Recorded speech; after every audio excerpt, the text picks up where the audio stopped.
Hello friends, Assalamualaikum. I'm Nusrat Jahan.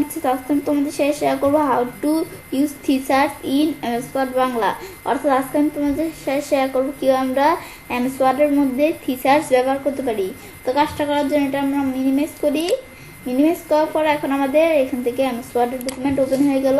তো আমরা এইভাবে একটা ডকুমেন্ট নিলাম, নেওয়ার পরে এখন আমরা আমাদের রিভিউতে আসি। আসার পরে এখন আমরা যে এখান থেকে বিষয়টা করব, তো এখন আমরা বলছি থিসার্সের বিষয়টা শেয়ার করবো তোমাদের সাথে। তো এখন থিসার্স মানে কি, আমাদের কোনো ওয়ার্ডের প্রতিশব্দ। তো এখন আমি ধরো এটা আমাদের করার জন্য আমি ধরো এই যে আমাদের এখান থেকে ডেমোক্রেটিক, আমি ধরো এই শব্দটা সিলেক্ট করলাম।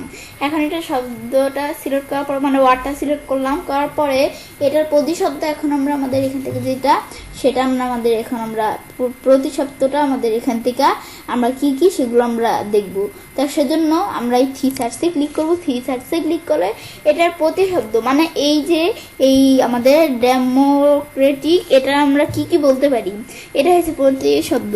তো আমি ধরো এই যেগুলোকে আমরা কি বলতে পারি, আমাদের গভর্নমেন্ট, সেলফ রুলড, পর আমরা এই যে এখান থেকে ইন্ডিপেন্ডেন্ট।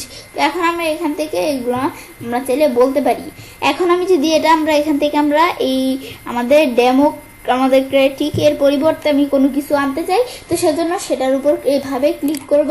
করার পর ইনসার্ট দিলে সে এই ডেমোক্রেটিকের উপর ডাইরেক্ট ইনসার্ট হয়ে যাবে, কিন্তু এটার উপর ইনসার্ট করবো না। আমি তো এই জায়গায় করবো, তো এই জায়গায় কাজ করে আমি যদি এখানে আসার পর ইন্ডিপেন্ডেন্ট এখানে ক্লিক করে ইনসার্ট দেই, দেখো এই জায়গায় ইনসার্ট হয়ে গেছে। আর আমি যদি কপি করতে চাই, আমি যদি এখন কপি করে আমি যদি এখান থেকে এই পেস্ট করি, দেখো পেস্ট হয়ে আছে। আমরা যে জায়গায় পেস্ট করবো স্পেস দিই, আবার পেস্ট করি, পেস্ট করতে পারি। পর আমি যদি এভাবে করা ছাড়া আমি যদি লেখা দিতে চাই, তোমরা তাহলে লেখা দিতে পারো। আমি ধরো এখান থেকে দিলাম কি ল্যাপটপ, বাস দেওয়ার পর এখন এই ল্যাপটপের প্রতিশব্দ কি এগুলো তোমরা বের করতে পারো। বা আমি ধরো এখান থেকে আমরা লেখা দিলাম কি, আমি ধরো এখান থেকে আমরা লিখে দেই।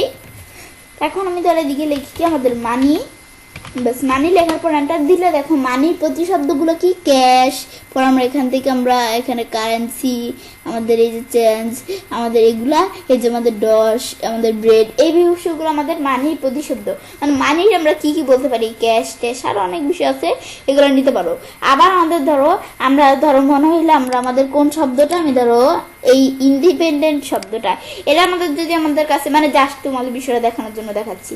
ধরো আমাদের যে কোনো একটা শব্দ আমাদের কাছে কঠিন মনে হইতেছে, এই শব্দটা কঠিন মনে হইতেছে, তো এটা সিলেক্ট করলে এখন এটা সিলেক্ট করে আমি যদি থিসার্সে আসি বা লেখা দিই, তাহলে এই যে আমাদের এখান থেকে কিন্তু এই লেখাটা এই সাউন্ড অপশন চলে আসছে।